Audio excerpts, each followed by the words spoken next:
فما تضحكوش علينا بكلمتين وتطلعوا في الاعلام تاخدوا فلوس وتاخدوا رواتب والدنيا حلوه وفي الاخر تقول الزمالك مظلوم. في القضيه دي الزمالك مش مظلوم والله، انت بنفسك اللي عملت في نفسك كده، الاداره هي اللي عملت فينا كده.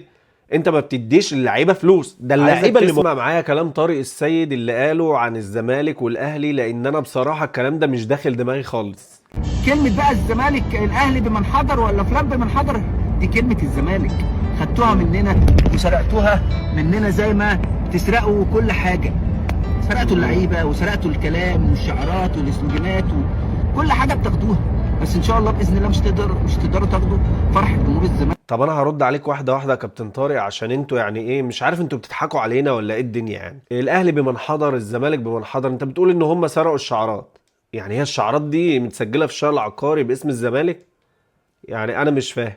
انت بتضحك على عقولنا ولا بتعمل ايه؟ ده يعني ده بند، دي اول نقطه. تعالى للنقطه التانية، انت بتقول ان هم بيسرقوا اللعيب. احنا في 2026 في زمن الاحتراف، بنزيما راح من الاتحاد للهلال. احنا عندنا في مصر حته ان اللاعب يروح من الاهلي للزمالك او من الزمالك للاهلي مش موجود، لازم يتعمل كوبري ويروح من هنا. الزمالك بياخد لعيبه من الاهلي لما العقود تنتهي بتاعتهم، والاهلي خلاص يقول لك ده شطبه، يقوم الزمالك واخده. زي دومينيك مثلا، زي حسين ياسر كان راح الاهلي الاول وبعدين جالك. فحته انك تقول انهم بيسرقوا لعيبه او ما بيسرقوش لعيبه، هم شاطرين في كده، هم شاطرين انهم يقنعوا اللاعب بتاعك وياخدوه عندهم. دي ما اسمهاش سرقه. انا راجل عندي مدير تعاقدات شاطر واداره كره شاطره بتروح، انا عندي فلوس وبشتري لعيبه، انا ما باجيش اسرقه منك. يعني السرقه دي ان انا بسرق يعني من غير فلوس، من غير اي حاجه، باخد حق غير مكتسب. انما انا بروح للاعب اشتريه بفلوسي، دي مش سرقه. فما تعلقش للزمالك فيه وتاخد الجمهور في حته تانية، انك عايز تفهمه بقى ان احنا اللعيبه بتاعتنا بتتسرق والكلام ده. لا، مفيش الكلام ده. اللعيبه بتمشي من عندك عشان انت ما عندكش فلوس تديها للعيبه. ما فيش الكلام ده خالص. اللعيبه لو مرتاحه ماديا عمرها ما هتسيب الزمالك. انا مرتاح في الزمالك، تعالى يا عم قدرني، اديني كذا كذا، خلاص. 1+1=2. انا زي ما حصل في الاهلي، عبد الله السعيد جاله عرض ازيد من اللي بياخده، يا جماعه قدروني، قالوا له لا.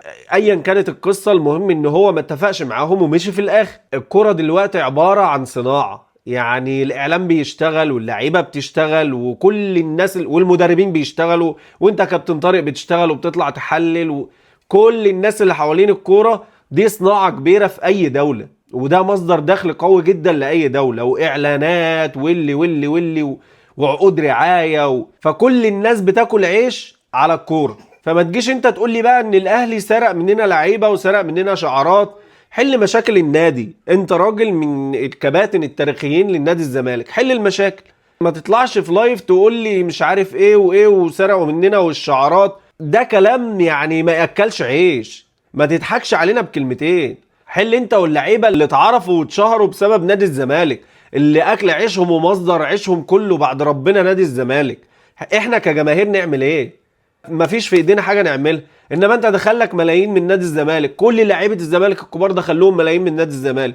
حلوا مشاكل نادي الزمالك، شوفوا اللعيبه دي محتاجه كام. مش انتوا بتقولوا احنا اولاد النادي واحنا حل يا عم. ما تخليش اي فرقه تانية تسرق لعيبتك لو انت بتسميها سرقه. احنا في زمن احتراف، يعني اللاعب يروح من نادي لنادي ده احتراف، هي دي الكوره. هو بيمضي معاه عقد رسمي في اتحاد الكوره وفي الفيفا وكل حاجه وبياخد فلوس.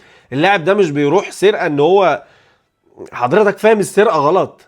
السرقه ان انا اسرق حاجه مش بتاعتي واخدها من غير فلوس. انما لا، انا شاطر وبقنع اللاعب بتاعك ان هو يجي عندي واديله فلوس زياده او اديله فلوس قليله. المهم ان انا بقنعه يجي عندي. انا عندي اداره شاطره، انت عندك اداره ايه بقى؟ 11 وقف قيد يا راجل، 11 قضيه.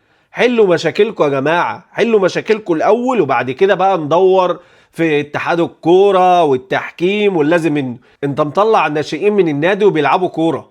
ما توهموناش وتحسسونا ان الحياه واقفه على المحترفين والحياه واقفه على اللعيبه. نادي الزمالك ما وقفش على حد، ولا نادي الاهلي وقف على حد، ولا نادي الحبانيه وقف على حد. ما فيش اي نادي وقف على لاعب.